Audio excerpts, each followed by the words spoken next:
I know, Ryan, you've championed a lot.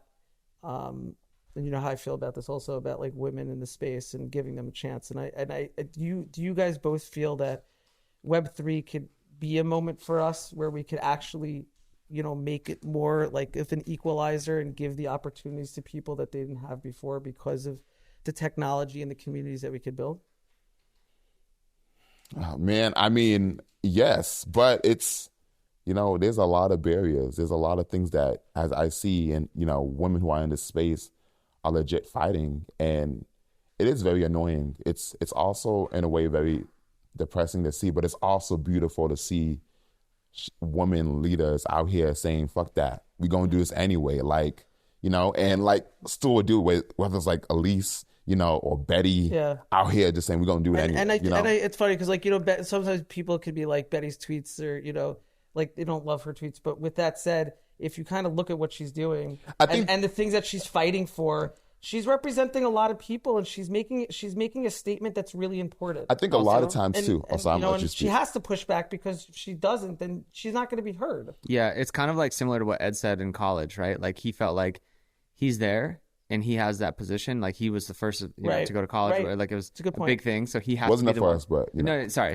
But like, you know, it was a big deal that you went to college, and you were like one of the only Black people there, and so you wanted to make sure that like you were a good representation. You held the door open and like made sure that like others knew that it was possible. Yeah, that here's how you do it. Which is a lot of pressure, and I think that's what, you know, people like Betty and a lot of other people are doing. Julie, I think there's a lot of really strong women who are, you know, and in history, when a woman is strong and being strong, she's looked at as a bitch. Yeah, and I think that's like, again, it's one of those things where it's like, you know, a lot of people will be guilty of that. And it, like what you said, Ed, is like kind of hearing that and seeing like when people were saying something about how Betty was tweeting, it's like, you know, maybe about the royalties thing or whatever, they were kind of looking at her being like, she's being difficult or this or that.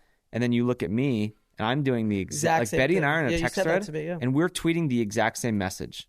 And people are looking at her and saying she's a bitch, and like what I'm doing is like, oh, it's great, you're standing up for artists. When I'm talking about issues, people are like, oh, here comes this dude talking about the race again, or like, and it's like, man, and but if you don't talk about it, then right? And I think sometimes people also want to see like people like Betty or Elise or like Manushka, like when like these women who I legit going to use their platform and say these things, like even a Trish who are like going to say these things, like they're getting DMs from people or texts saying, hey, I don't feel comfortable, or this and that. So they like are legit going to say, hey, I'm going to take this risk and I'm going to do this anyway because I want to put this out there. Because if no one's going to say it, then it becomes this... And it takes a lot of guts to do that. I mean, it's hard, you know. Like, but then there's also this backlash, right, that you also have to deal with. You have to deal with. That people don't understand, that can be very, like, you know... Twitter can be unforgiving. It's a weight put on your shoulders that none of these people asked for. You didn't ask for. Like, you didn't ask to have that weight on the shoulders. No. You're going to college, and Betty didn't ask for that. Like, I think that... And then, like, from my personal thing as, like, a privileged kid, like, I got success. And so my personal thing is, like, how can I help other people, like, use that spotlight and shine it on others and, like, try to be, like, a reflection, you know? And you're an incredible person. And open the back door for other people who, like, that. No, you've done that a lot.